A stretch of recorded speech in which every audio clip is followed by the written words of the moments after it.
Start किया था, we have started with the simple harmonic motion, है ना, कि हमने जो टॉपिक स्टार्ट किया है we have started with the SHM, है ना, कि सिंपल हार्मोनिक मोशन के कुछ बेसिक्स हमने पढ़े थे, है ना, कि कुछ बेसिक्स हमने सिंपल हार्मोनिक मोशन के सॉल्व किए पढ़े थे, right.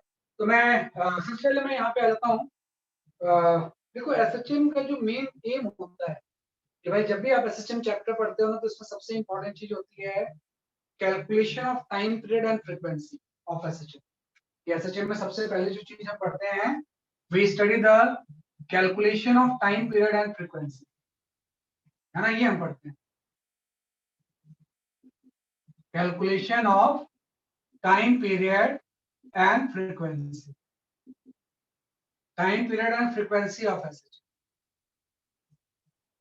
And frequency of SHM.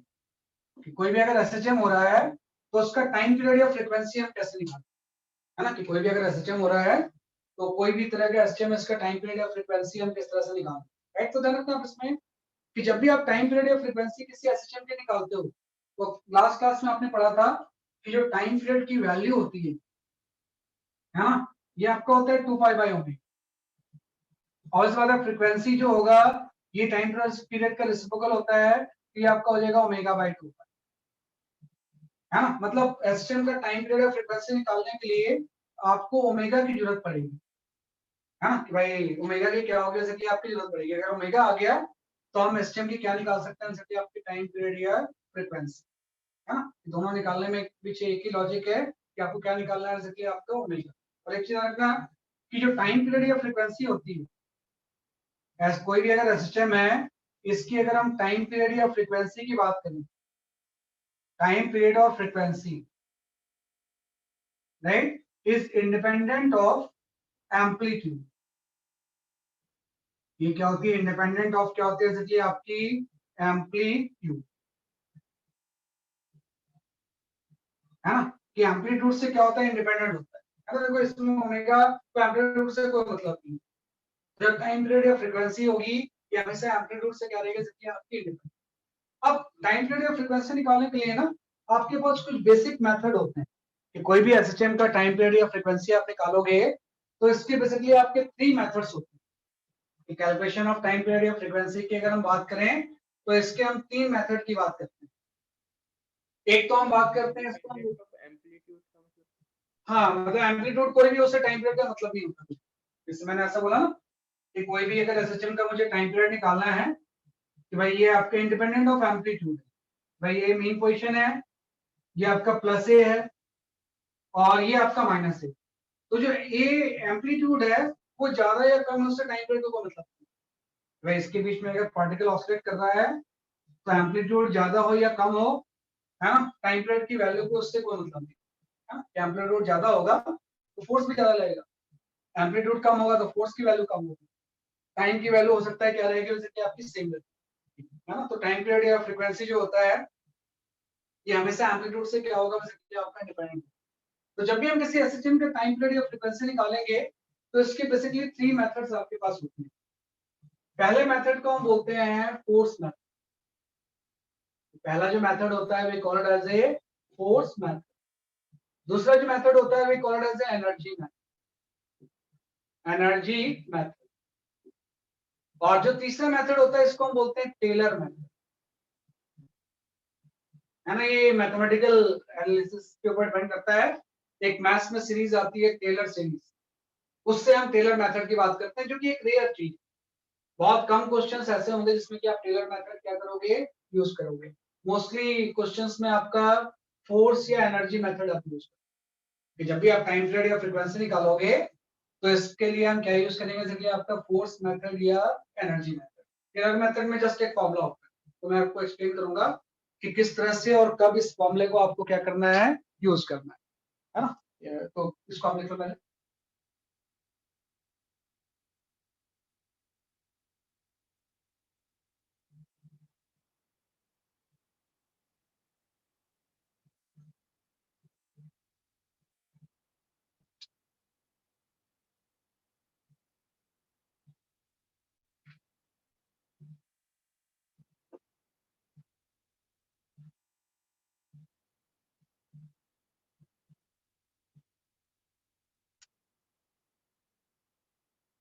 हाँ, तो ये आपका गया। तो वन बाय वन हम पढ़ते हैं कि time period of frequency will go for the force method.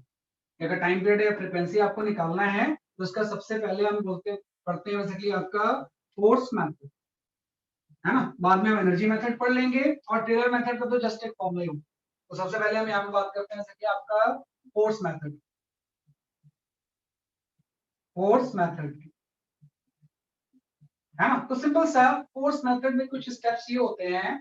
सबसे पहले स्टेप ये होता है कि find out restoring force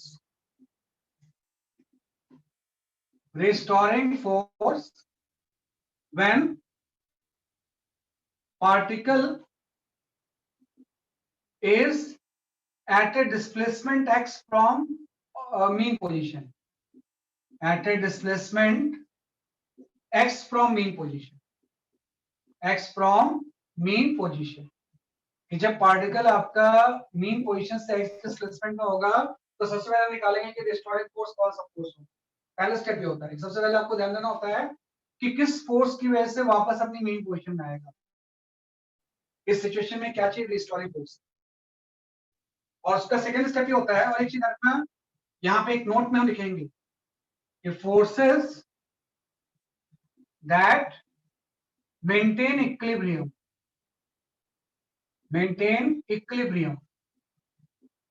equilibrium can never be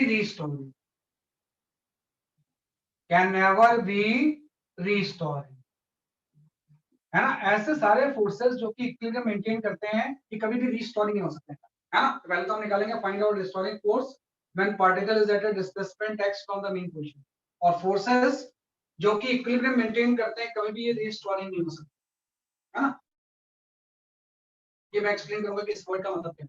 second में आ गया। उसके बाद देन कैलकुलेट एक्सेलरेशन, कि रिस्टोरिंग फोर्स निकालने के बाद हम क्या निकाल लेंगे? Acceleration. And compare it with a equal to minus omega square.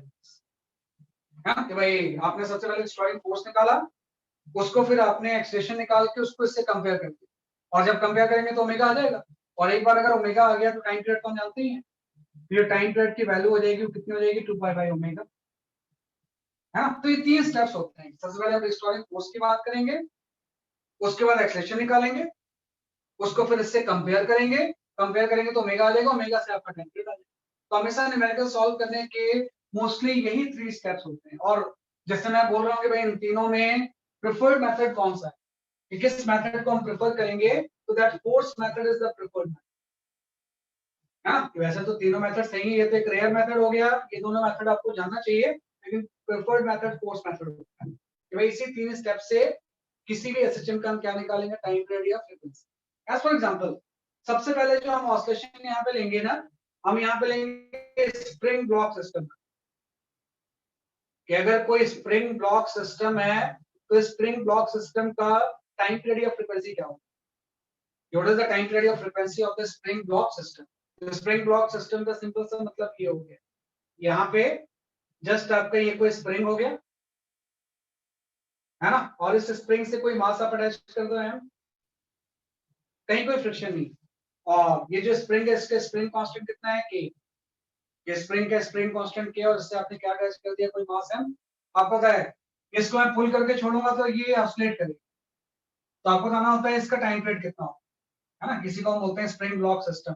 एक स्प्रिंग से आपने एक ब्लॉक अटैच कर दिया, और इसको अगर मैं पुल करके छोड़ दूं तो ये इस तरह से ऑसिलेट करेगा।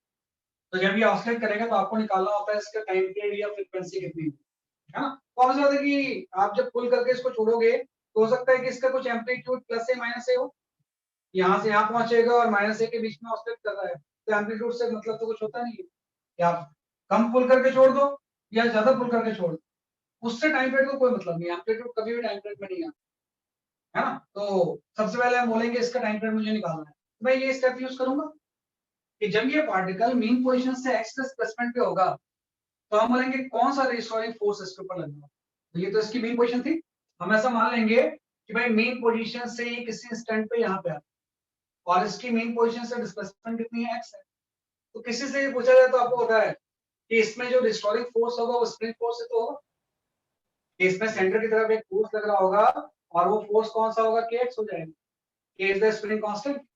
अब तक जो हम k यूज करते थे जनरल कांस्टेंट यूज करते थे, पहली बार मैं यहाँ पे स्प्रिंग फोर्स यूज कर रहा हूँ कि जैसे आप इसको एक्स से डिस्प्लेस करोगे तो ये जा किधर भी रहा होगा, हो सकता है कि राइटवर्ड जा रहा है, इसकी वेलोसिटी डायरेक्शन राइटवर्ड है, तो स्प्रिंग फोर्स तो लेफ्टवर्ड लगेगा ना, क्योंकि इसको धीरे धीरे रिटार्ड करके रेस्ट पे ले आएगा और फिर यही स्प्रिंग फोर्स उसको वापस ले आएगा।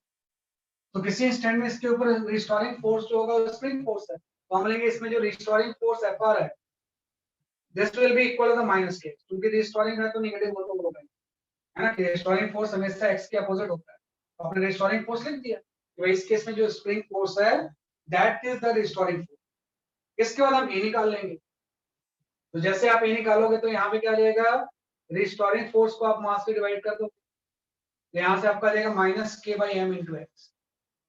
ये आप आ गया a की वैल्यू रिस्टोरिंग फोर्स को जैसे मैंने मास से डिवाइड किया, ये अल्टीमेटली आ गया minus k by m into x. और फिर इसको कंपेयर करना है, किससे कंपेयर करना है, standard equation a equal to minus omega square x. किसी भी सिस्टम में ऐसा होता है where omega is the angular frequency. तो जैसे मैं कंपेयर करूंगा आपको ओमेगा की वैल्यू आ जाएगी कि जो भी x का कोएफिशिएंट होगा ओमेगा स्क्वायर होगा, तो यहां से ओमेगा आ गया, है ना, तो ओमेगा आ गया तो अंडर रूट ऑफ क्या आ गया, जैसे कि आपका k बाई m आ गया। और अगर ओमेगा आ गया तो टाइम पीरियड आ गया, है ना, क्योंकि टाइम पीरियड की वैल्यू क्या होती है, जैसे कि आपकी 2 पाई बाय ओमेगा, तो टाइम पीरियड की वैल्यू हो गई 2 pi under root of m by. ये स्टार्टिंग में आपने डायमेंशन में पढ़ा होगा, डायमेंशनल सिस्टम में आप ये रिलेशन निकालते थे, 2 पाई नहीं आता था बस, है ना, तो लेकिन अब हम 2 पाई वाला टर्म भी आ जाएगा क्योंकि हम अब एसएचएम की थ्योरी जानते हैं। तो हम ही जानते हैं कि कोई भी स्प्रिंग ब्लॉक सिस्टम जो है इसका जो टाइम पीरियड होगा इसकी वैल्यू हो जाएगी 2 pi under root of m, where m is the mass of the block और k क्या हो जाएगा, स्प्रिंग कांस्टेंट हो जाएगा। इसको ग्रेविटी से कोई मतलब है नहीं, है ना, कि वेट से स्प्रिंग ब्लॉक सिस्टम को कोई मतलब नहीं, क्योंकि इसके वेट को तो एक नॉर्मल बैलेंस कर रहा होगा, इसका वेट भी लग रहा होगा डाउनवर्ड, तो उससे तो नॉर्मल बैलेंस हो रहा है, उसको क्या मतलब है। भाई इक्विलिब्रियम वाले फोर्सेस तो कभी रिस्टोरिंग नहीं होते, रिस्टोरिंग फोर्स हमेशा अनबैलेंस फोर्स होता है। जैसे मैंने डिस्कस किया तो जो अनबैलेंस फोर्स होगा वो हमेशा क्या होगा, रिस्टोरिंग। तो रिस्टोरिंग फोर्स आपने निकाल लिया और उससे ओमेगा की वैल्यू कैलकुलेट कर ली कि इसका टाइम पीरियड आ गया। अब देखो इस टाइम पीरियड को इस एम्पलीट्यूड से क्या मतलब है ना, कि एम्पलीट्यूड कम ज्यादा उससे टाइम पीरियड को फर्क नहीं पड़ता है। अगर आपने कम इसको डिस्प्लेस किया है तो फोर्स भी तो कम लगेगा, तो टाइम सेम रहेगा, ज्यादा डिस्प्लेस करोगे तो फोर्स भी ज्यादा लगेगा, टाइम की वैल्यू क्या रहेगी, सेम रहेगी। तो टाइम पीरियड ऑफ एसएचएम का कभी भी एम्पलीट्यूड से कोरिलेशन नहीं, तो यहाँ पे टाइम पीरियड निकाल लिया। ये मेथड है, इसी को बोलते हैं फोर्स। इसमें 3 स्टेप है, restoring force, acceleration, compare and उसके बाद इस फॉर्मूला में सब्स्टिट्यूट कर। तो टाइम पीरियड की वैल्यू क्या आ जाएगी, 2 पाई बाई ओमेगा। दूसरा सेंटेंस ये वापस सर ये आपका होता है force method. Omega sir angular frequency, omega is the angular frequency, omega इसमें होता है एंगुलर फ्रीक्वेंसी। और एक बार टाइम पीरियड आ गया तो एक्सेलरेशन नेगेटिव साइन के साथ, हाँ एक्सेलरेशन नेगेटिव सर साइन। जब एक्सेलरेशन नेगेटिव साइन के, हाँ बोलो। तो सर जो हमारा ओमेगा है वो तो सर कॉम्प्लेक्स नंबर बन जाएगा ना, रियल नंबर थोड़ी ना रहेगा। ये ऐसे नेगेटिव नहीं होगा, कोफिशिएंट लेते हैं ना, यहाँ भी तो नेगेटिव है, ये भी नेगेटिव है, ये भी नेगेटिव है। जब तो ओमेगा यहाँ पे तो स्क्वायर होगा सिर्फ पॉजिटिव वाला टर्म ही आ जाएगा ना, आप समझ गए मेरी बात,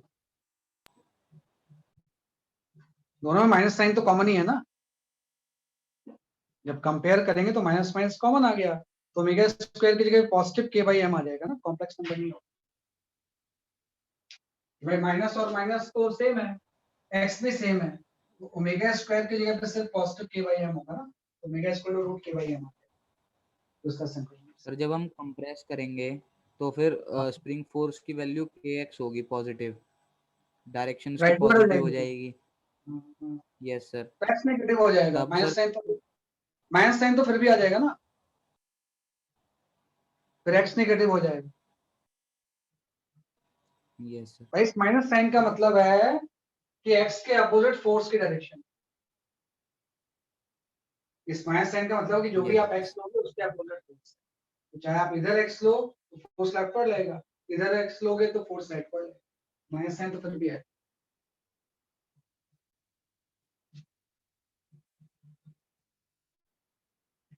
तो आपका गया। तो इस मेथड को हम बोलते हैं we called as a force method, है ना। तो एक तो मेथड ये हो गया। दूसरा, इसी चीज को सॉल्व करने का we have an another method that is not as energy method, है ना। किसी को सॉल्व करने का एक और मेथड होता है we called as energy method. वो भी आपको जानना चाहिए, कई क्वेश्चंस में यूजफुल होता है। हालांकि प्रिफर्ड तो फोर्स मेथड है ना, कि जो प्रिफर्ड मेथड है वो मेथड कौन सा है आपका फोर्स मेथड। जो नेक्स्ट मेथड हम इससे पढ़ते हैं we study the energy method. हम यहाँ पे जो मेथड पढ़ते हैं we study the energy method. तो जो आपका एनर्जी मेथड होता है, एनर्जी मेथड में सबसे पहला स्टेप होता है we right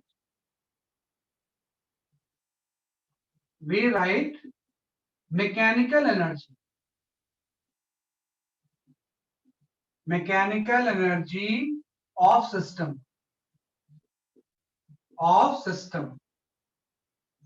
eight displacement x. इसमें हम एनर्जी की बात करते हैं कि जब डिस्प्लेसमेंट एक्स होगा तो mechanical energy of the system कितनी होगी, है ना। तो mechanical energy of the system क्या हो जाएगा, कि आपका कितना हो जाएगा वो निकालना है ना। और सेकंड स्टेप में आपका ये हो जाएगा then we differentiate mechanical energy. आप टाइम के रिस्पेक्ट में इसको डिफरेंशिएट कर दो और इक्वल टू 0 पुट कर। तो क्या होता है, अगर सिस्टम हो रहा है then mechanical energy remain constant. आपने लास्ट क्लास में प्रूव भी किया था, अगर सिंपल हार्मोनिक मोशन हो रहा है तो मैकेनिकल एनर्जी क्या रहेगी, कांस्टेंट रहेगी। तो अगर मैकेनिकल एनर्जी कांस्टेंट है तो उसको डिफरेंशिएट करेंगे तो किसके इक्वल आ जाएगा, 0। और जब आप 0 पुट करोगे ना तो अपने आप आ जाएगा, है ना। Then compare with standard equation. Standard equation आपका होता है a equal to minus omega square, हाँ। स्टैंडर्ड इक्वेशन जो होगा a इक्वल टू क्या हो जाएगा, माइनस ओमेगा स्क्वायर है। इससे कंपेयर करेंगे तो ओमेगा आ जाएगा, और ओमेगा आ गया तो टाइम पीरियड आ जाएगा। टाइम पीरियड की वैल्यू क्या आ जाएगी, जैसे कि आपकी 2 पाई बाई ओमेगा, है ना। कैसे हम इसको एनालाइज करते हैं मैं अभी बताता हूं आपको। मैं कि जैसे अभी मैं फोर्स की बात नहीं करूंगा, भाई क्या फोर्स लग रहा है उससे मुझे मतलब नहीं। सेम स्प्रिंग ब्लॉक सिस्टम, कि सेम स्प्रिंग ब्लॉक सिस्टम को अगर हम एनर्जी मेथड यूज करेंगे तो मुझे ये मतलब नहीं कि कौन सा फोर्स लग रहा है। मैं बोलूंगा यहाँ पे जब ये किसी एक्स डिस्प्लेसमेंट में होगा तो इसकी वेलोसिटी भी है ब्लॉक की, और इसका डिस्प्लेसमेंट यहाँ से एक्स। तो मैं लिख लूंगा कि इस पूरे केस में कितनी मैकेनिकल एनर्जी इसकी है, कि भाई किसी भी डिस्प्लेसमेंट एक्स पे कितनी मैकेनिकल एनर्जी होगी। तो ई इक्वल टू आप ये लिख लोगे कि भाई मैकेनिकल एनर्जी का मतलब एक तो काइनेटिक एनर्जी होगी और एक आपकी पोटेंशियल एनर्जी होगी, half k x square. Work energy आप पढ़ चुके हो तो आपको होता है कि स्प्रिंग जब एक्स से स्ट्रेच होती है तो उसमें इतनी एनर्जी स्टोर हो जाती है ना, कि हाफ के एक्स स्क्वायर। ये इसकी काइनेटिक एनर्जी होगी और ये इसकी क्या होगी, जैसे कि आपकी पोटेंशियल एनर्जी। तो आपको है जैसे जैसे राइटवर्ड जाएगा आपको होता है काइनेटिक चेंज होगी, इसकी पोटेंशियल भी चेंज होगी। इन दोनों का सम क्या रहेगा, जैसे कि आपका कांस्टेंट। कि भाई काइनेटिक चेंज होगी, पोटेंशियल भी चेंज होगी, लेकिन दोनों का सम क्या रहेगा, जैसे कि आपका कांस्टेंट। तो हम क्या करेंगे, इस मैकेनिकल एनर्जी को डिफरेंशिएट करेंगे। E equal to half m v square plus half k x square में E को हम क्या कर देंगे, डिफरेंशिएट। आप इसको डिफरेंशिएट कर दो। E इक्वल टू आपने यहाँ पे लिखा है half k x square plus half m v square. इस पूरे को टाइम के रिस्पेक्ट में आप डिफरेंशिएट, है ना। यहाँ पे हम क्या कर देंगे, डी बाई डी। तो जैसे हम डिफरेंशिएट करेंगे तो यहाँ पे आपका आ जाएगा हाफ एम वी स्क्वायर का डेरिवेटिव 2v हो जाएगा। लेकिन चेन रूल लगाना पड़ेगा ना, क्योंकि आप टाइम के रिस्पेक्ट में कर रहे हो। यहाँ पे डी बाई डी भी है ना, कि हाफ वी स्क्वायर का तो 2v हो गया, लेकिन आपको पता है v का v के रिस्पेक्ट में थोड़ी करना है, टाइम के रिस्पेक्ट में करना है। तो यहाँ पे डी बाई डी भी है चेन रूल की वजह से। प्लस यहाँ पे अगेन आ गया हाफ के एक्स स्क्वायर का 2x हो जाएगा into D x by D. तो आपको पता है ये वाला टर्म वेरिएबल है, एक्स चेंज होगा तो इसकी पोटेंशियल एनर्जी चेंज होगी, v चेंज होगा तो काइनेटिक एनर्जी भी चेंज होगी, लेकिन दोनों का सम तो कांस्टेंट रहता है ना। दोनों का सम जो रहता है वो हमेशा क्या रहता है, जैसे कि आपका कांस्टेंट। मतलब ये सारा किसके इक्वल हो जाएगा, 0, है ना। तो जिसको डिफरेंशिएट करके 0 जब पुट करेंगे तो आपको पता है ये डी बाई डी टी होगा, ये तो एक्सेशन हो जाएगा, और ये जो dx by dt हो गया ये वेलोसिटी हो जाएगा। तो इसको जब आप थोड़ा सा सिंप्लीफाई करोगे, हाँ, इस पूरे चीज को जब आप सिंप्लीफाई करोगे तो सेम वही चीज आ जाएगी कि जब डी बाई डी टी को इक्वल टू 0 पुट करोगे तो उसको डिफरेंशिएट करके ए की वैल्यू आपकी वही आ जाएगी जो पहले है, ए इक्वल टू के बाई एम इंटू एक्स, है, तो वहां से आप सॉल्व कर लेना कि भाई डी बाई डी टी की जगह पे ए पुट कर दो और D x by D T की जगह पे बी पुट कर दो, तो बी तो कॉमन निकल के 0 के नीचे आ जाएगा, है ना, बाकी ये हाफ वाले टर्म तो कैंसिल हो चुके हैं, तो यहाँ से ए की वैल्यू वही आ जाएगी माइनस के बाई एम इंटू एक्स आ जाएगा। और फिर हम इसको क्या करेंगे, इस स्टैंडर्ड इक्वेशन से कंपेयर, तो जैसे हम कंपेयर करेंगे तो ओमेगा आ जाएगा, तो ओमेगा की वैल्यू आपकी हो जाएगी रूट के बाई एम, है ना, तो यहाँ से टाइम पीरियड की वैल्यू कितनी हो जाएगी 2 pi under root of m, है ना, टाइम पीरियड की वैल्यू कितनी हो जाएगी 2 pi under root of m by k, तो ये आपका एनर्जी मेथड होता है, इसमें एनर्जी लिख के डिफरेंशिएट करते हैं, इस तरह से इक्वेशन आ जाएगी, कंपेयर करके ओमेगा देगा, ओमेगा से टाइम पीरियड, ये दोनों मेथड हम यूज करते हैं, फोर्स मेथड भी आप यूज करोगे और एनर्जी मेथड भी यूज करोगे, राइट।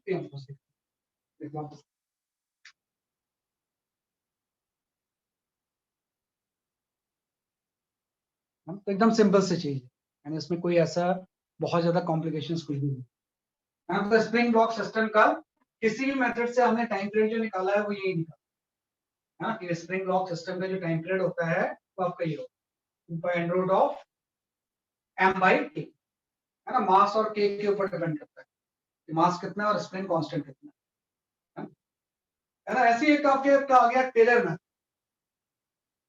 तो टेलर मेथड के बारे में मैंने बोला है कि एक फॉर्मूला बस आपको ध्यान रखना है ना, टेलर्स मेथड, कई क्वेश्चंस में हो सकता है बहुत कुछ यूजफुल हो जाएगी टेलर्स मेथड, किस तरह के क्वेश्चन में यूजफुल होगा दैट आई विल एक्सप्लेन। जो टेलर मेथड है इसके अकॉर्डिंग टाइम पीरियड का एक डायरेक्ट फॉर्मूला होता है, t इक्वल टू होता है 2 pi under root of dfr by dx, हाँ, भाई यहां से टाइम पीरियड का आपका डायरेक्ट फॉर्मूला होगा 2 पाई m by dfr by dx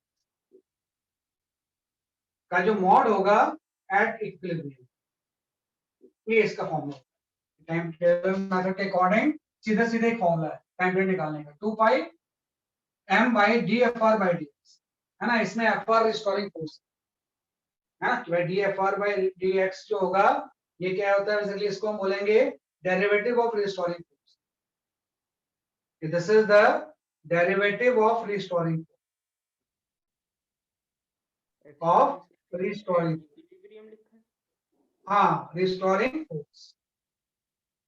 force at equilibrium, force at equilibrium, है ना। वैसे स्प्रिंग वाले केस में इक्विलिब्रियम को उतना मतलब नहीं है, लेकिन बाकी केस में मतलब होता है कि भाई इसकी वैल्यू आपको निकालनी है equilibrium, mass by dfr by dx की वैल्यू का मॉड लेना है, तो इनफ नेगेटिव आ रहा है इसका आपको क्या लेना, मॉड लेना है, कहां पे लेना है, बेसिकली आपके एड इक्विलिब्रियम। जैसे भी आपने पढ़ा कि भाई स्प्रिंग ब्लॉक सिस्टम में अभी आपने पढ़ लिया कि रिस्टोरिंग फोर्स क्या होता है ना, रिस्टोरिंग फोर्स अभी आपने बोला माइनस के एक्स होता है, ये तो रिस्टोरिंग फोर्स होता है स्प्रिंग ब्लॉक सिस्टम में। तो जब मैं इसको डिफरेंशिएट करूंगा तो dfr बाय dx जब मैं यहाँ पे लिखूंगा तो यहाँ से x का x रिस्पेक्ट में 1 हो जाएगा, ये चीज माइनस के आ गई, तो चूंकि ये तो कांस्टेंट आ गया तो कोई इक्विलिब्रियम वाले वर्ड का मतलब नहीं, लेकिन अगर मान लो यहाँ पे x का कुछ फंक्शन आ जाता तो x की इक्विलिब्रियम वाली वैल्यू आप पुट कर देते, x को क्या पुट कर देते हैं हम, इक्विलिब्रियम कोएफिशिएंट, यहाँ से हम इसका मॉड ले लेंगे, यहाँ से आपका आ जाएगा dfr बाय dx का मॉड की वैल्यू तो पॉजिटिव की हो जाएगी, बस आपका आ गया कि टाइम पीरियड की जो वैल्यू होगी जस्ट आप यहाँ पे इसको पुट कर दो m मास और इसकी वैल्यू आपकी के आ गई है, तो m बाई के आ गई, है ना। तो ये स्टेप बड़ा सिंपल सा होता है कि भाई सीधे एक फॉर्मूला है कि आप डिसाइड कर लो कि आपकी जो भी सिचुएशन है उसमें रिस्टोरिंग फोर्स क्या है, रिस्टोरिंग फोर्स को x के रिस्पेक्ट में डिफरेंशिएट कर दो, जो भी टर्म आ जाए उसका मॉड को आप यहाँ सीधे पुट करो, तो अपने आप ही टाइम पीरियड का क्या आ जाएगा, सके आपका फॉर्मूला, इस ब्लॉक सिस्टम का जो टाइम पीरियड होगा उसकी वैल्यू बेसिकली आपकी, राइट, तो जस्ट राइट इट डाउन। तो ये मेथड्स होते हैं जिससे कि हम कैलकुलेट करते हैं,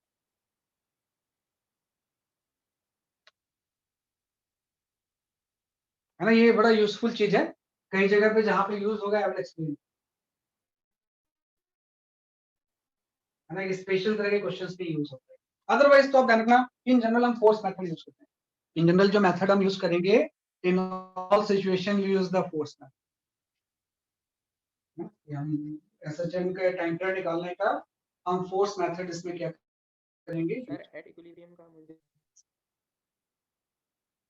मैं बताऊंगा। इसे एक्ट इक्विलिब्रियम जब कोई न्यूमेरिकल आएगा ना तब आप समझ पाओगे, है ना, कि मैं एक न्यूमेरिकल लूंगा तो उसमें आप समझ जाओ एट इक्विलिब्रियम का मतलब क्या है। और फोर्स मेथड ये बेसिक मेथड होता है।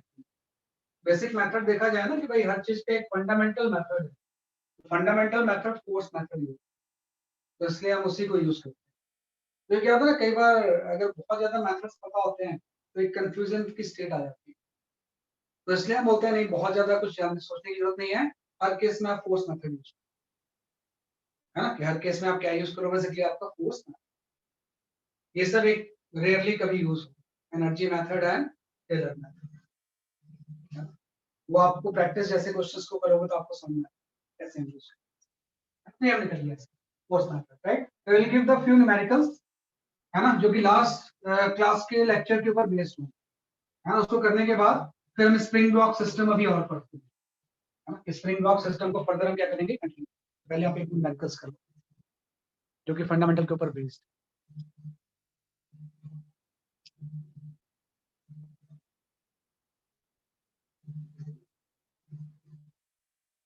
सर हाँ बोलो। स्प्रिंग ब्लॉक सिस्टम के लिए जो ये अंडर रूट एम बाई के इंटू 2 पाई आया है हमारा टाइम पीरियड, ये सभी के हाँ, लिए थोड़ी ना है, सिर्फ स्प्रिंग ब्लॉक नहीं नहीं, के लिए सिर्फ होगा ना। स्प्रिंग ब्लॉक सिस्टम, बिल्कुल बिल्कुल, this is Yes. Only for the spring तो ब्लॉक सिस्टम, तो कोई सर जनरल नहीं स्प्रिंग है, ब्लॉक सिस्टम, यस सर, तो सर जनरल स्प्रिंग नहीं ब्लॉक है। सिस्टम के लिए एक फॉर्मूला याद कर सकते हैं ना इसे। हाँ आप कर सकते हैं, कर सकते हैं, लेकिन अलग अलग सिचुएशन में अलग अलग चीजें आ जाएंगी। ये सिर्फ स्प्रिंग ब्लॉक सिस्टम, एक जनरल एसएचएम के ऊपर एक क्वेश्चन, इसको सॉल्व कर लो, क्या आपका आंसर आ रहा है।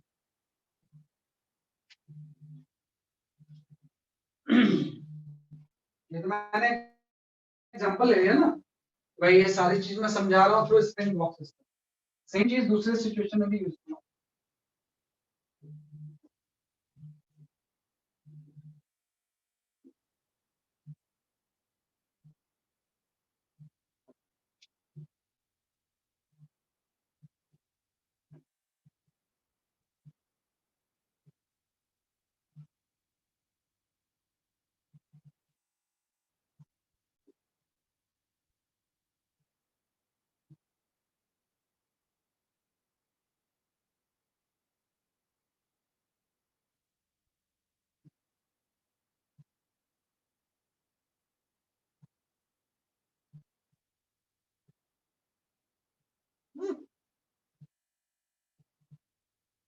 ये जनरल एसएचएम का क्वेश्चन है शायद, स्प्रिंग ब्लॉक ना भी हो ये। वैसे ऐसा सिचुएशन स्प्रिंग के केस में ही होता है।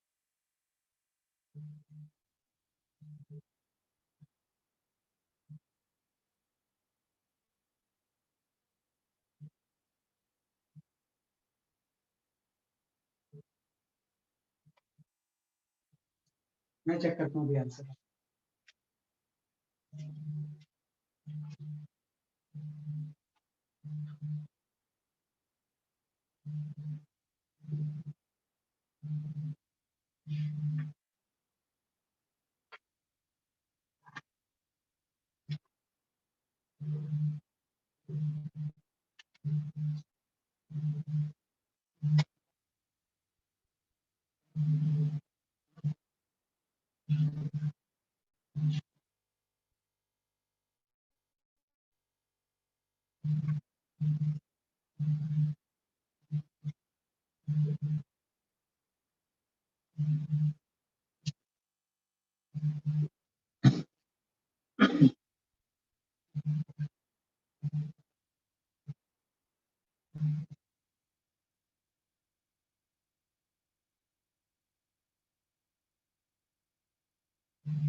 हाँ, Siddharth, your answer is correct. Bhavya, your answer is correct.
Ramesh, सही है आपका आंसर. ना, ऐसा नहीं होगा पीयूष, आंसर करो.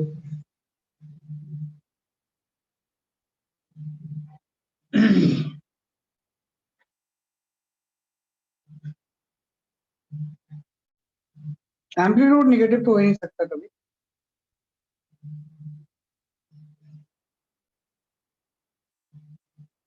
हाँ, Aditya Joshi, now your answer is correct.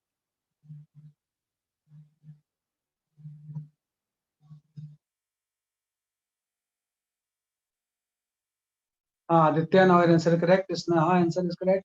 Vivek, your answer is correct. सही है ना. देखो, दो तरह के आंसर मेरे पास आ रहे हैं. निहाल, योर आंसर इज करेक्ट. है ना, दो तरह के मेरे पास आंसर आ रहे हैं. एक तो आंसर मेरे पास वो आ रहा है. हाँ, Piyush, now your answer is सही. एक तो 0.5 आ रहा है, एक 1 आ रहा है, तो 1 सही है. कुछ नहीं करना है आपको, फोर्स की वैल्यू दे रखी है. यहाँ से प्रूफ हो गया कि एसएचएम. अगर ऐसा नहीं दिया होता तो एसएचएम प्रूफ ही नहीं होता. पहले तो एसएचएम प्रूफ करना होता है, फिर तो एसएचएम की थ्योरी आप लगाओगे. फिर उसके बाद यहाँ से मास ये दिया होता है, एक्सेलेरेशन निकालना. एक्सेलेरेशन इक्वल टू होता है फोर्स अपॉन मास. यहाँ पे आ गया -50 बाई 0.5 इंटू एक्स. यहाँ से ए की वैल्यू जो आ गई वो आपकी आ गई 100 - 100 इंटू एक्स. इसको आप कंपेयर कर लेते हो. ए इक्वल टू -ओमेगा² एक्स. तो ओमेगा की वैल्यू आ गई. ओमेगा की वैल्यू आ गई 10 रेडियन पर सेकंड. अब देखो, सेंटर ऑफ ऑसिलेशन का मतलब होता है मीन पोजीशन. और मीन पोजीशन पे एसएचएम में वेलोसिटी मैक्सिमम होती है. जब भी हम मीन पोजीशन की बात करें तो वेलोसिटी मैक्सिमम होती है. और मैक्सिमम वेलोसिटी कितनी होती है? Omega A. मतलब मैक्सिमम वेलोसिटी की वैल्यू इसने 10 दे रखा है. 10 मीटर पर सेकंड इसकी मैक्सिमम वेलोसिटी है. और ओमेगा 10 रेडियन पर सेकंड आ गया तो एम्पलीट्यूड आ गया. एम्पलीट्यूड की वैल्यू 1 मीटर होती है. इस पूरे प्रोसेस में जो एम्पलीट्यूड होगा, एम्पलीट्यूड की वैल्यू कितनी हो जाएगी आपकी? 1 मीटर. आपका आंसर, एम्पलीट्यूड की वैल्यू कितनी हो जाएगी? 1 मीटर आ गया आपका आंसर. तो amplitude 1 metre is the correct answer. तो हम इसको सॉल्व कर सकते हैं, है ना. तो वही मेथड जो हमने फोर्स मेथड में यूज किया था, सेम चीज यूज करते हैं. एकदम आसान से चीज होती है. किसी भी तरह से आपको इस फॉर्म में चीजों को लाना है. Acceleration is equal to minus something into x. तो जो समथिंग होगा वो ओमेगा स्क्वायर.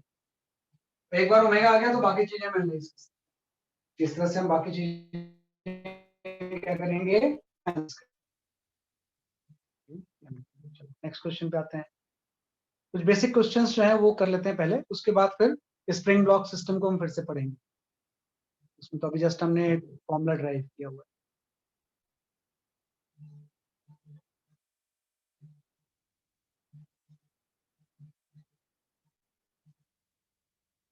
ओके.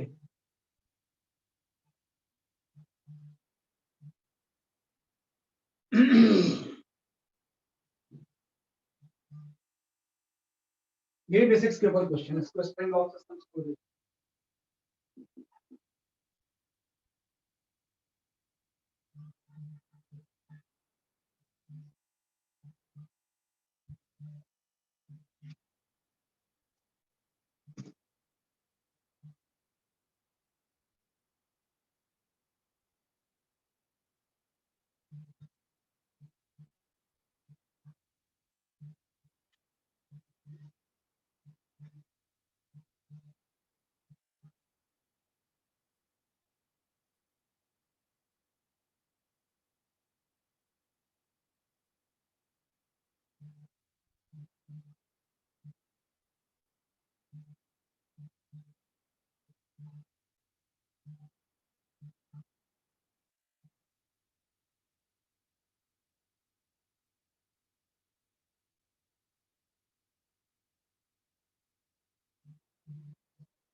हाँ, one your answer is correct.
हाँ, Aditi, your answer is correct.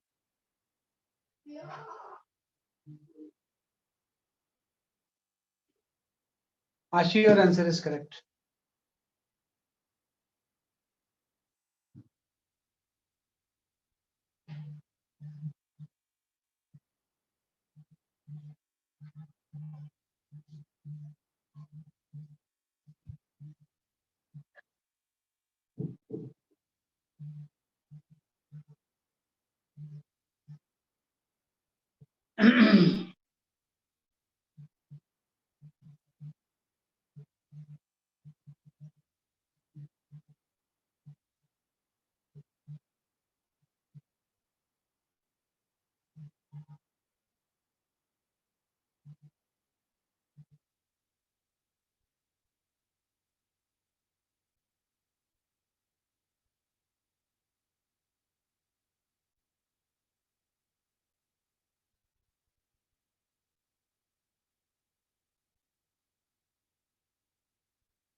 Aditya सही आंसर है आपका।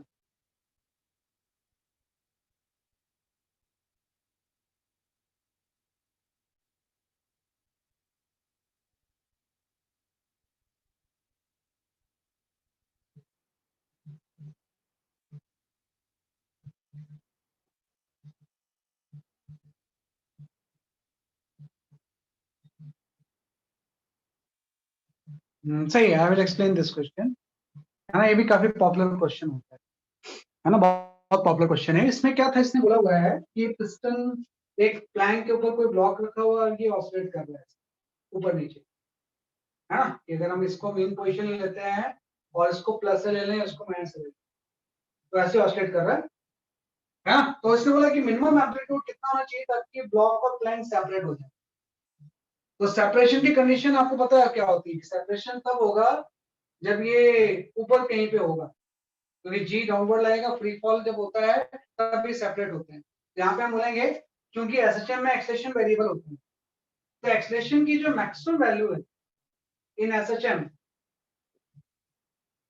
है ना, इन एसएचएम की अगर हम बात करें कि what is the condition for separation, ये सबसे पहले हम लिखेंगे कि what is the condition for separation, कि भाई सेपरेशन की क्या कंडीशन होगी, है ना। कंडीशन फॉर सेपरेशन क्या होगी? तो कंडीशन फॉर सेपरेशन ये हो जाएगा कि जो एक्सलेशन की मैक्सिमम वैल्यू होगी that should be greater than equal to g होनी चाहिए। तभी तो चीजें सेपरेट होती है। अगर कोई चीज नीचे ऐसे जा रही है और उसका एक्सेशन अगर जी है उससे ज्यादा हो जाए तो यहाँ से नॉर्मल जीरो हो जाता है ना, कि भाई सेपरेशन का मतलब नॉर्मल जीरो हो जाएगा। नॉर्मल तभी होगा जब ए मैक्स की value greater than equal to g हो। और किसी भी एक्सेशन में एक्सेशन मैक्सिमम दो जगह पे होता है। एक तो आपके प्लस एम्पलीट्यूड में एक्सेशन की वैल्यू मैक्सिमम होती है जो कि डाउनवर्ड डायरेक्शन होगी, है ना। और आपको पता है एक माइनस एम्पलीट्यूड पे भी एक्सेशन मैक्सिमम, है ना। लेकिन ये तो ऊपर की तरफ जाएगा, ये दोनों एक्सट्रीम में ए मैक्स होगा। तो आपको पता है जब ये ऊपर की तरफ जाएगा तब तो जो भी सूडो फोर्स है वो डाउनवर्ड लगेगा, ये तो सेपरेट हो ही नहीं सकते। तो सेपरेशन की जो पॉसिबिलिटी सबसे ज्यादा है वो यहाँ पे, है ना। यहाँ पे जब ए मैक्स होगा यहाँ पे ये दोनों सेपरेट हो सकते हैं। तो जब ए मैक्स की value greater than equal to g हो जाएगी तो उस टाइम ये दोनों सेपरेट हो जाएंगे, है ना। इस पोजीशन, है ना, इस पोजीशन में तो सेपरेट हो ही नहीं सकते, है ना, क्योंकि एक्सेशन जब ऊपर जाएगा तो नॉर्मली जो भी चीज होगी वो डाउनवर्ड लेगी तो नॉर्मल और ज्यादा बढ़ जाएगा। जब ऊपर से नीचे आएगा तो नॉर्मल की वैल्यू कम होगी, वो जीरो हो सकती है। तो ये कंडीशन आ गई। और ए मैक्स की वैल्यू हम जानते हैं कि एसएचएम में ए मैक्स की वैल्यू होती है omega square into capital, should be greater than equal to g. तो यहाँ से एम्पलीट्यूड की वैल्यू आ गई should be greater than equal to g by omega. अगर एम्पलीट्यूड की वैल्यू इसके इक्वल है और ये इससे ज्यादा है तो ये चीज सेपरेट हो जाएगी। और अभी आपने पढ़ा कि जो टाइम पीरियड होता है इस सिस्टम का इसमें दिया हुआ है कि जो भी आपका एसएचएम हो रहा है इसका जो टाइम पीरियड है, ये टाइम पीरियड आपको दिया हुआ है आपको 2 सेकेंड्स। तो हम ओमेगा निकाल सकते हैं। अगर टाइम पीरियड पता है तो हम ओमेगा कैलकुलेट कर लेंगे ना। टाइम पीरियड अगर आपका 2 पाई ओमेगा होता है और ये अगर आपका 2 सेकंड, तो यहाँ से ओमेगा की वैल्यू पाई होगी, तो इस ओमेगा की वैल्यू को पाई यहाँ से पुट कर दो, तो amplitude should be greater than equal to क्या हो जाएगा, जी बाई पाई, है ना। किस कंडीशन में ये सेपरेट हो जाए। तो अभी बोल रहा है एम्पलीट्यूड की मिनिमम वैल्यू क्या होगी, इससे ज्यादा ये x के इक्वल हो सकता है जो इक्वलिटी है। एम्पलीट्यूड की जो मिनिमम वैल्यू होगी वो जी बाई पाई स्क्वायर, है ना। तो ये आपका आंसर आ जाएगा, g by pi square approximately 1 metre के इक्वल हो जाएगा, है ना, क्योंकि पाई स्क्वायर भी ऑलमोस्ट जी के इक्वल ही होता है। तो अपने उससे किसके इक्वल हो जाएगा, 1 मीटर। अगर इसके एसएचएम की एम्पलीट्यूड एटलीस्ट 1 मीटर होगी तो ये इस जगह पे सेपरेट होगी, है ना। इससे ज्यादा में भी सेपरेट हो जाता है, बीच में ही हो जाए, है ना। लेकिन एक्सट्रीम पोजीशन में सेपरेशन होने के लिए एम्पलीट्यूड इतना होना चाहिए। हाँ, इससे कम एम्पलीट्यूड होगा तो सेपरेशन पॉसिबल नहीं, है ना। सेपरेशन तभी होगा जब ये सारे केसेस सेटिस्फाई उसका हम सॉल्व कर सकते हैं। तो ये काफी इंपॉर्टेंट कंसेप्ट है ना। एक तो ये इंपॉर्टेंट कंसेप्ट है, एक और भी क्वेश्चन है अभी इसके बाद जो आएगा, इसको पहले लिख लो। इस तरह से हम इसको सॉल्व कर,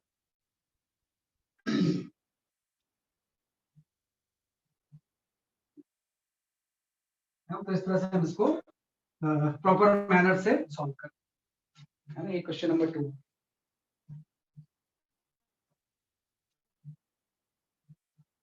Okay, you can go for the question number 3.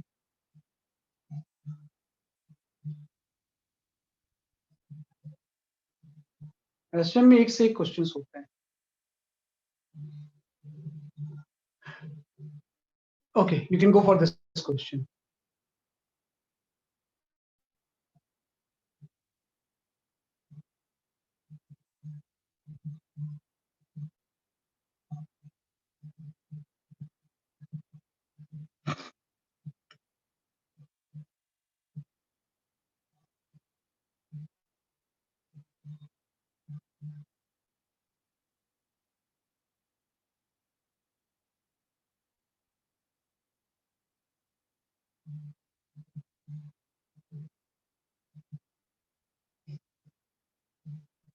ऐसे क्वेश्चन है भी है, स्लिपिंग का।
हाँ सही है, your answer Bhavya, your answer is correct.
हाँ Ramesh, your answer is correct.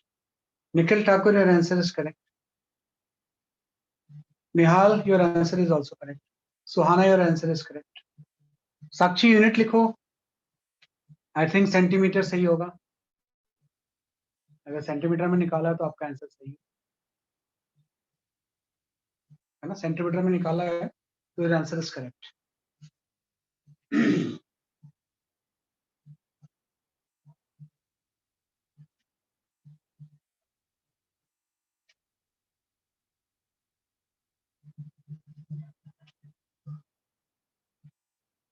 हाँ Aditya Joshi, your answer is, बिल्कुल सही से आंसर दे रहे हो आप लोग सारे लोग, है ना, सही आंसर दे रहे हो, ऑल आंसर्स आर करेक्ट। सही बात है ना, सही आंसर बता रहे हो आप, इसमें कुछ नहीं इसमें है। आप सिंपल से देखो, सेम चीज वही था कि प्लेटफॉर्म के ऊपर एक ब्लॉक रखा हुआ था, ऐसे फ्लिप कर रहा है और म्यू की वैल्यू इतनी है, तो इसने बोला है कि भाई मैक्सिमम एम्पलीट्यूड कितना होना चाहिए ताकि ब्लॉक और प्लैंक के बीच में स्लिपिंग नहीं हो। तो हम यहाँ पे सबसे पहले कंडीशन लिख देंगे, condition for not slipping, condition for no slip. भाई क्या कंडीशन होगी तो स्लिप फॉलो नहीं करेगा, तो उसकी कंडीशन ये हो जाएगी a max should be less than और इक्वल टू म्यू जी आ जाएगा, है ना। ये स्लिप तब नहीं करेगा जब ए मैक्स की वैल्यू क्या हो जाएगी, लेस देन और इक्वल टू म्यू जी आ जाएगी, क्योंकि जब लिमिटिंग फ्रिक्शन के बाद तो इसमें स्लिपिंग स्टार्ट हो जाएगी ना, तो जो भी फोर्स होगा वो लिमिट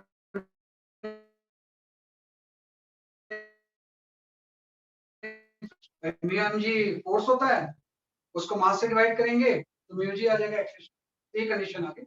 और ए मैक्स हम जानते हैं एसएचएम में दोनों एक्सट्रीम में हो सकता है, तो ए मैक्स की वैल्यू अभी आपने पढ़ा ओमेगा स्क्वायर ए होगी, लेस देन और इक्वल टू आपका यहाँ पे म्यू जी आ जाएगी, यहाँ से acceleration should be less than और इक्वल टू आपका ये आ जाएगा mu g by omega square, है ना। तो म्यू तो आपको दिया ही हुआ है और जी भी दिया हुआ है ना। आपको ओमेगा स्क्वायर निकालना पड़ेगा, तो उसके लिए फ्रीक्वेंसी दी हुई है।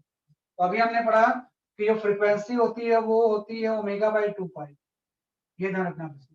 और ये इसने बोला 3 हर्ट्ज है, तो यहाँ से जो ओमेगा की वैल्यू हो जाएगी वो 6 पाई हो जाएगी, वो आप यहाँ पे पुट कर दोगे, ओमेगा की वैल्यू क्या हो जाएगी 6 पाई, यहाँ से ए की वैल्यू आपकी आ गई, दिस इज लेस देन और इक्वल टू द म्यू, तो आपका हो गया 0.72, है ना। आप जी ले लो, तो जी और पाई स्क्वायर तो इवेंचुअली कैंसिल हो जाएगा, और ओमेगा की वैल्यू यहाँ पे 36 हो जाएगी into pi square, pi square और जी तो कैंसिल हो गया, यहाँ से एम्पलीट्यूड की वैल्यू आ गई आपकी लेस देन और इक्वल टू द 0.02 मीटर,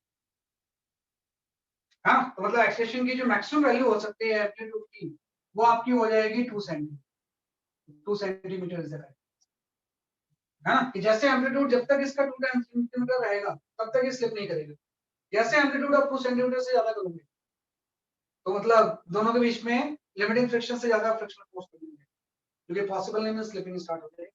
तो याद रखना कि आपका आंसर जो आ गया एम्पलीट्यूड 2 सेंटीमीटर। तो ये जनरल क्वेश्चन है, it has nothing to do with the spring box system, है ना। कि एक जनरल हमने इसमें क्या किया, बेसिकली आपका क्वेश्चन सॉल्व किया बेसिक्स कांसेप्ट्स के ऊपर, है ना। तो आगाज सही आंसर था आपका, पीयूष शाह भी सही था आपका आंसर, है ना। हाँ वो भी सही है, वो भी सही है, सही है, एक ही चीज है आपकी, है ना। तो भाई इस तरह से हम इसको सॉल्व कर सकते हैं, है ना। तो ये जस्ट हम इसको सॉल्व कर सकते हैं, तो ये इस तरह से हम इसने इसको अटेम्प्ट कर लिया। चलो एक क्वेश्चन और बचता है, उसके बाद will come back to the spring block system, है ना। वो भी काफी इंपॉर्टेंट चीज है, अगर वो भी नहीं पढ़ेंगे तो फिर बाद में वो मिक्स हो जाएगा, है ना। तो इसके ऊपर हम आते हैं क्वेश्चंस के ऊपर। दिस क्वेश्चन इज दिस,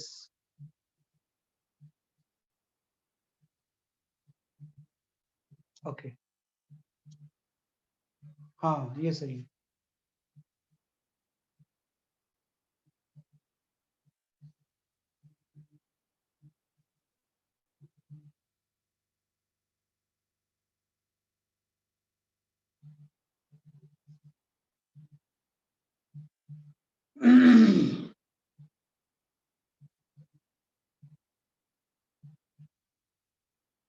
आपको इक्वेशन ऑफ द एसएचएम लिखना है। अब y को x से रिप्लेस कर दो, है ना। एक ही बात है, मतलब वर्टिकल जब होगा तो y लेते हैं, हॉरिजॉन्टल होगा तो x लेते हैं, तो आप इस एक्सप्रेशन में ना y की जगह पे x ले लो, जहां जहां पे y दिया हुआ उसकी जगह पे आप x, एसएचएम हॉरिजॉन्टली हो रहा है।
ओके, मैंने इस क्वेश्चन को थोड़ा सा आपको समझाता हूँ, आप ट्राई कर लोगे, आई नो, लेकिन फिर भी थोड़ा सा ना मैं इस क्वेश्चन को आपको समझाता हूँ क्या है ना। इसमें ये दिया हुआ है कि किसी बॉडी के ऊपर जिसका कि मास 2.5 kg है, एक वेरिएबल फोर्स लग रहा है -10x + 20, और t = 0 पे इसको मैंने रिलीज किया था x = +30। तो इस केस में आपको निकालना है कि right the equation of SHM. Just मैं बेसिक्स क्लियर करना चाहता हूँ आपको। राइट इक्वेशन ऑफ एसएचएम, कि भाई इसका जो एसएचएम का इक्वेशन होगा वो कैसा होगा, ये आपको लिखना है। देखो एक चीज, थोड़ी सी नई चीज आ गई कि अगर f = -10x दिया होता है ना, तब तो आसान है, आप कर लेते इसे सॉल्व। f -10x अभी तक आप पढ़ रहे हो, जैसे यहाँ पे 10x प्लस कुछ दिया हुआ, तो इन दोनों में डिफरेंस आपको समझना है। तो अगर ये खाली दिया होता है f = -10x, इसका मतलब होता है कि mean position is at x = 0। Mean position is at origin, कि जब भी आपकी मेन पोजीशन ऑरिजिन पे होती है तो उसमें कोई इस तरह से कांस्टेंट टर्म नहीं होता, और अगर मेन पोजीशन ऑरिजिन पे है तो फिर एसएचएम की इक्वेशन हम ऐसे लिख देते हैं कि x = a sin ω t + 5। अब तक जो हम पढ़ रहे थे उसमें हम मेन पोजीशन ऑरिजिन पे लेके चलते थे, भाई मेन पोजीशन जहां पे है वहां पे x = 0, लेकिन मेन पोजीशन ऑरिजिन पे नहीं भी हो सकता है ना, भाई मेन पोजीशन को थोड़ी कि जो भी एक्सेस हम ले रहे हैं उसके ऑरिजिन पे होगा। तो जब भी इस फॉर्म में कोई चीज आ जाए, है ना, इसका सिंपल सा मतलब हो गया कि mean position is not at origin. Mean position is not at origin, ये ऑरिजिन पे मीन पोजीशन नहीं है ना। तो फिर हम क्या करेंगे, देखो चीज तो सेम है दोनों, बस एक है इसमें कांस्टेंट आ गया है, मतलब ऑरिजिन पे मीन पोजीशन नहीं। मीन पोजीशन जो है वो ऑरिजिन से उसका कुछ एक्स कोऑर्डिनेट है मीन पोजीशन। इस केस में एक्स कोऑर्डिनेट मीन पोजीशन पे क्या था, 0 था। तो इस केस में थोड़ी सी एसएचएम की इक्वेशन को हम मॉडिफाई कर देते हैं। हम इसको ले लेते हैं, आपकी इक्वेशन ऑफ एसएचएम होगी वो आपकी हो जाएगी x - x0 a sin ω t + 5। हाँ, ये x0 जो होगा वो इक्विलिब्रियम पोजीशन हो जाएगा। x0 जो होगा वो इक्विलिब्रियम पोजीशन हो जाएगी, कि जहां पे आपकी मीन पोजीशन है उसका एक्स कोऑर्डिनेट क्या है, x0 इसका हो जाएगा इक्विलिब्रियम पोजीशन, है ना। तो x0 जो होगी वो क्या हो जाएगा, जैसे आपकी इक्विलिब्रियम पोजीशन हो जाएगी। तो x - x0 आ गया, a sin ω t + 5, और x0 जो इसमें होगा वो क्या हो जाएगा, जैसे आपका इक्विलिब्रियम पोजीशन हो जाएगा। तो ये थोड़ा सा मॉडिफाई कर देना, इसके बाद हम सॉल्व करते हैं। या अब आपको बताया कि अब आपको इक्वेशन जो है वो इस फॉर्म में लिखनी है, x - x0 into a sin ω t + 5 के फॉर्म, है ना। इस फॉर्म में आपको इक्वेशन को क्या करना है, आपको लिखना है। है ना, इस फॉर्म में इक्वेशन को आपको क्या करना है कि आपका लिखना है ना। तो इसमें थोड़ा सा ध्यान दो आप इसमें कि सबसे पहले तो हम एक एक्स नॉट की वैल्यू निकालते हैं। तो मैं बोलूंगा इक्विलिब्रियम पोजीशन, है ना, कि मैं अगर यहाँ पे बात करूं कि what is the equilibrium position, है ना, तो भाई इक्विलिब्रियम पोजीशन क्या होगी। तो जो इक्विलिब्रियम पोजीशन वहां पे होगी जहां पे फोर्स 0 होगा। तो फोर्स 0 जहां पे होगा आपको पता है कि -10x प्लस 20 इक्वल टू जहां पे 0 हो जाए, मतलब यहां से x नॉट की वैल्यू जो आ गई वो 2 आ गई, जो भी मीटर सेंटीमीटर जिसमें भी दिया हुआ 2 आ गई। तो आपने इक्विलिब्रियम पोजीशन निकाल लिया, तो x नॉट की वैल्यू यहां पुट करनी, पहली चीज ये आ गई। दूसरा हम निकालेंगे ओमेगा की वैल्यू क्या हो। ओमेगा निकालना आसान है कि भाई इस चीज में अगर f इक्वल टू आपको ऐसा दिया हुआ है -10x प्लस 20, तो इससे हम एक्सलेशन निकाल लेंगे। एक्सलेशन इक्वल टू हो जाएगा फोर्स बाय मास। तो मास से जब इसको डिवाइड करेंगे, मास 2.5 kg दिया हुआ है, तो यहाँ पे आपका हो जाएगा मेरे ख्याल से, है ना, कितना आ जाएगा आपका 2.5 बाय 10 आपका 4 आ जाएगा, 4x प्लस 8। हाँ, तो आपको पता है एक्सलेशन के एक्सप्रेशन में ये जो टर्म 4 होगा यही तो ओमेगा स्क्वायर होता है। तो ओमेगा स्क्वायर अगर 4 है तो ओमेगा की वैल्यू आ गई, ओमेगा की वैल्यू 2 रेडियन पर सेकंड। तो दो चीजें आ गया, ओमेगा 2 रेडियन पर सेकंड है कंपेयर करके इसमें, और एक आपकी इक्विलिब्रियम पोजीशन है। तो आपने एक्स नॉट निकाल लिया, ओमेगा निकाल लिया, लेकिन इक्वेशन लिखने के लिए दो चीजों की जरूरत है, ए एंड फाई। तो एम्पलीट्यूड निकालते हैं। एम्पलीट्यूड निकालना भी एक स्किल है ना। एम्पलीट्यूड ये होता है कि what is the maximum displacement from the mean position. भाई एम्पलीट्यूड की डेफिनेशन अगर हम देखें प्रॉपर वे से, तो एम्पलीट्यूड जो होता है दिस इज द, कि जब भी हम बात करेंगे एम्पलीट्यूड की, तो एम्पलीट्यूड जो होता है maximum displacement from the mean position. ये क्या होता है जब आपका maximum displacement from mean position, है ना, कि भाई मीन पोजीशन से मैक्सिमम डिस्प्लेसमेंट को ही हम एम्पलीट्यूड बोलते हैं, है ना। तो वो आपको निकालना पड़ेगा कि maximum displacement from the mean position क्या है। तो आप थोड़ा सा इसको डायग्राम को बना लो, डायग्राम को बना के ज्यादा समझ में आएगा कि भाई आपने यहाँ पे एक्सिस ऑफ रेफरेंस बना लिया है, एक्स एक्सिस पे ही ऑसिलेशन ले लिया, वैसे क्वेश्चन में वाई एक्सिस पे दिया, फर्क नहीं पड़ता उससे। तो आप बोलोगे कि भाई मीन पोजीशन जो होगी इसकी यहाँ से 2 मीटर पे है, और t इक्वल टू 0 पे आपने इसको कहां से छोड़ा था, यहां से कहीं से particle. t equal to 0 particle जो था वो +3 पे था, है ना, कहां पे था वैसे कि आपके +3 पे। ये तो इसकी मीन पोजीशन हो गई, और x t इक्वल टू 0 पे किस पे था वैसे कि आपके 3 मीटर पे था। तो आप देखो मीन पोजीशन से मैक्सिमम डिस्प्लेसमेंट 1 मीटर होगी, तो हो गई इसकी।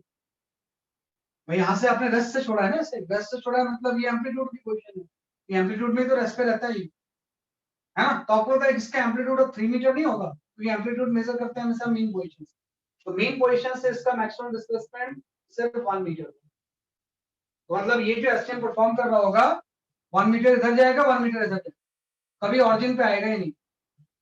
इस मीन पोजीशन जिसकी की पोजीशन 2 मीटर है उसके अबाउट ये क्या कर रहा है, ऑसिलेट कर रहा है, मतलब इसका एम्पलीट्यूड 1 मीटर। मतलब आपने यहां से डिसाइड कर लिया कि इसका जो एम्पलीट्यूड है वो 1 मीटर, है ना। ये सारी टेक्निकल चीजें हैं, ध्यान रखना, इसमें थोड़ी कोई गलती होगी तो सारी चीजें आपकी रॉन्ग आ जाएंगी। यहाँ से एम्पलीट्यूड की वैल्यू आपकी 1 मीटर, है ना, क्योंकि जब भी हम एम्पलीट्यूड मेजर करेंगे तो ऑरिजिन से नहीं मेजर करते, बल्कि मीन पोजीशन से कितना डिस्प्लेसमेंट है वो एम्पलीट्यूड 1 मीटर आ गया। अब इसके अकॉर्डिंग जो इक्वेशन होगा हम लिखेंगे x-2, एम्पलीट्यूड 1 मीटर हो गया, साइन ओमेगा, ओमेगा भी आपने 2 निकाल लिया है, 2t + 5। अब एक चीज बच गई कि इसका इनिशियल फेज क्या है। तो इनिशियल फेज के बारे में मैंने आपसे बोला था, इनिशियल फेज इससे डिसाइड होता है कि t = 0 पे x की वैल्यू कितनी है। तो आप देखो यहां से इनिशियल फेज भी आप निकाल लोगे, है ना, यहां से हम क्या निकाल लेंगे सके आपका इनिशियल फेज। वैसे हम इनिशियल फेज क्या कर सकते हैं सके आपका कैलकुलेट कर सकते हैं, तो हम बोलेंगे एट t = 0 पे x की वैल्यू जो थी वो +3, है ना, कि t = 0 पे x की वैल्यू कितनी थी जैसे कि आपकी +3 थी। तो आप यहाँ पे x की वैल्यू पुट कर दो, कि जब t 0 पुट करोगे तो x यहाँ पे +3 हो गया, तो 3 माइनस टी इक्वल टू आपका हो जाएगा 1 sin 5। तो यहाँ से sin 5 की वैल्यू जो होगी वो 1 आ गई, यहाँ से 5 की वैल्यू जो होगी वो π/2, मतलब इसका इनिशियल फेज π/2 तो आई कि जब भी कोई चीज एम्पलीट्यूड पे होती है तो उसका इनिशियल फेज π/2। अब आपका फाइनल इक्वेशन आ गया, ये फाइनल जो आप आंसर दोगे ना वो ये दोगे कि भाई ये अभी इसका फाइनल आंसर नहीं, क्योंकि इसमें पाई अभी आपने पुट नहीं किया है, तो पाई आपका π/2 आ गया, उसको इसमें वापस से पुट। तो आपका जो फाइनल आंसर इस क्वेश्चन का होगा वो ये होगा, हाँ, कि फाइनल जो आंसर होगा वो आपका हो जाएगा x - 2 amplitude is 1 sin 2t + π, और sin 2t + π/2 को हम cos में चेंज कर सकते हैं, तो अल्टीमेटली आपका जो आंसर होगा x इक्वल टू आपका हो जाएगा 2 cos 2t। ये आपका फाइनल आंसर है, सॉरी x इक्वल टू आपका आ जाएगा, ये 2 ऐड हो जाएगा, है ना, 2 + cos 2। जो भी एसएचएम की बात कर रहा था उसका फाइनल आंसर आपके बहुत सारे पॉइंट्स हैं, तभी मैंने इसको बहुत डिटेल से आपको उसको आपको ध्यान दो कैसे हम कर रहे हैं इसे, है ना, कि किस तरह से मैंने इस क्वेश्चन को सॉल्व किया। तो फाइनल आंसर मैंने ऊपर लिखा हुआ कि जो भी एसएचएम है अकॉर्डिंग टू दिस क्वेश्चन, इसका जो इक्वेशन होगा वो आपका ये होगा।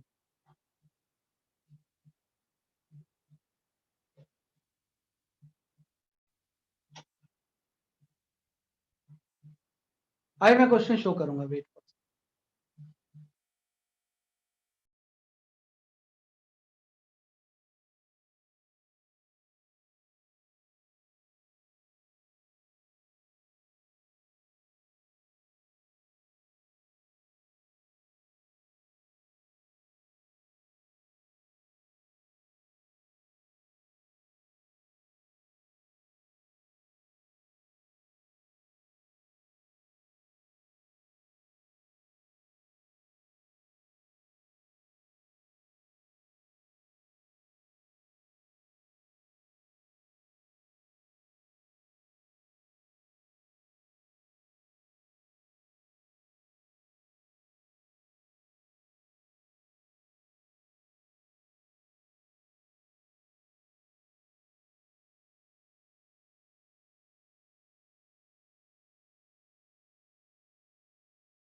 Sir, mute.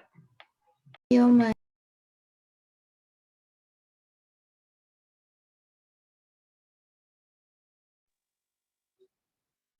है ना, ये y इक्वल टू ये वाला जो टर्म है इसको आप ट्रिग्नोमेट्रिकली थोड़ा सा सिंपलीफाई करो। तो ट्रिग्नोमेट्रिकली अगर मैं सिंपलीफाई करूं तो इस टर्म्स को मैं ये लिख सकता हूं, इस पूरे टर्म को, है ना, इस पूरे टर्म को लिख सकता हूं मैं 2 into 1 plus cos t। I can write this, कर सकता हूं ना मैं सर, है ना। 1 plus cos t को जब सिंपलीफाई करेंगे तो ये चीज आ जाएगी 2 cos स्क्वायर थीटा बाय 2 का टर्म स्क्वायर, तो ये आपका टर्म आ गया इनटू sin 1000 g को आप ऐसे छोड़ दो। उसके बाद थोड़ा सा स्प्लिट करते हैं, तो स्प्लिट करेंगे तो आपका यहाँ पे ही आ जाएगा 2 sin 1000 t, है ना, प्लस आपका आ गया 2 sin 1000 t, है ना, इनटू cos t। तो एक एसएचएम तो आ गया, फर्स्ट एसएचएम। ये फर्स्ट एसएचएम की इक्वेशन ये हो जाएगी। अब ये भी दो एसएचएम का कॉम्बिनेशन है, तो ये टोटल इसमें 3 एसएचएम का कॉम्बिनेशन से इक्वेशन बनेगी। ये 3 इक्वेशन के कॉम्बिनेशन से बनेगी।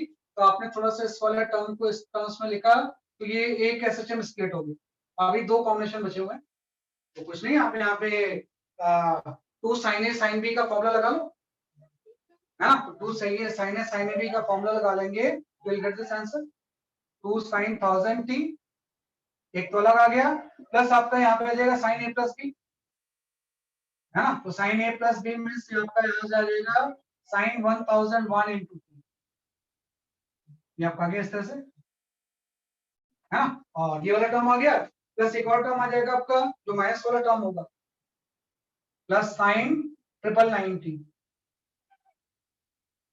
ये आपका टर्म हो गया, हाँ भाई। ये तो आपने स्प्लिट कर दिया, इसकी जगह पे आपने ये प्लस लिख दिया, हाँ कि भाई 2 sin A cos B की वैल्यू जस्ट आपने ये पुट कर दी, है ना। This is equal to sin A plus B, है ना, प्लस आपका हो गया sin A minus B।